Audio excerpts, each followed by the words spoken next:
Hi friends, welcome back to our channel Friends Techies. இன்னைக்கு நம்ம சேனல்ல டேஸ்டியான ரொம்ப ஹெல்தியான அத்திக்காய் பொரியல் எப்படி பண்றதுன்னு பார்க்கலாம். இதுதான் அத்திக்காய். வாங்க எப்படி பண்றதுன்னு பார்க்கலாம். ஃபர்ஸ்ட் இந்த காயை எடுத்துக்கோங்க. எடுத்துட்டு அதோட தண்டை கட் பண்ணிட்டு நல்லா தோலெல்லாம் சீவி எடுத்துக்கோங்க. சரிங்களா? ஆக்சுவலி இந்த அத்திக்காயோட பெனிஃபிட் என்ன அப்படின்னு உங்களுக்கு சொல்லிக்கிறேன். இந்த அத்திக்காய் யூட்ரஸ் ரிலேட்டடான எல்லா ப்ராப்ளமுக்கும் ஒரு ரொம்ப நல்ல சொல்யூஷனாக இருக்கும்.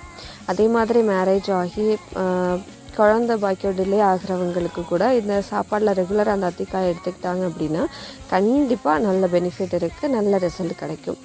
அதே மாதிரி வயிறு சம்மந்தமான எல்லா பிரச்சனைகளுக்குமே இது ஒரு நல்ல சொல்யூஷனாக இருக்கும். லேடிஸ்க்கு மட்டும் இல்லை, ஜென்ஸுக்கும் இது ரொம்ப ஹெல்த்தியான ஒரு ஃபுட்டு.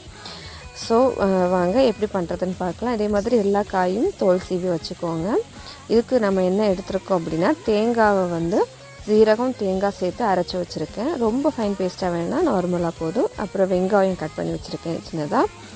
இப்போ பாருங்கள், இதுதான் அத்திக்காய் கட் பண்ணி வச்சுருக்க அத்திக்காய். சரியா?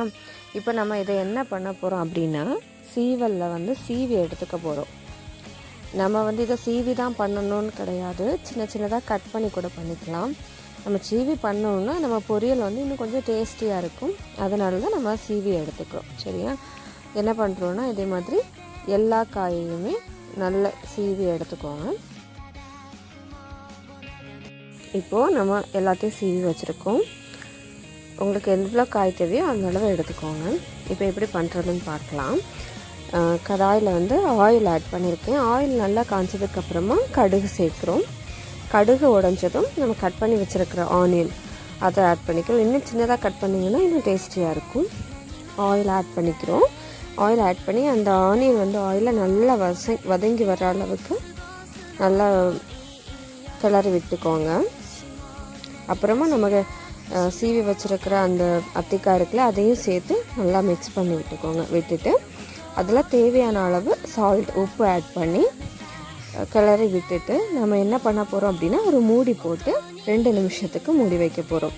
இந்த அத்திக்காய் 2லேருந்து 3 நிமிஷத்துக்குள்ளாடியே குக் ஆயிரும். ஒருவேளை அடி பிடிக்கிற மாதிரி இருந்துச்சுன்னா கொஞ்சமாக தண்ணி ஆட் பண்ணிக்கோங்க. இப்போ 2 நிமிஷத்துக்கு அப்புறம் எடுத்துட்டு அதில் தேவையான அளவு மஞ்சள் தூள், மிளகாய் தூள், அப்புறமா நம்ம பேஸ்ட் அரைச்சி வச்சுருக்கோம் இல்லையா, தேங்காய் சீரகம் சேர்த்து அந்த பேஸ்ட்டையும் இதில் ஆட் பண்ணிக்கிறோம்.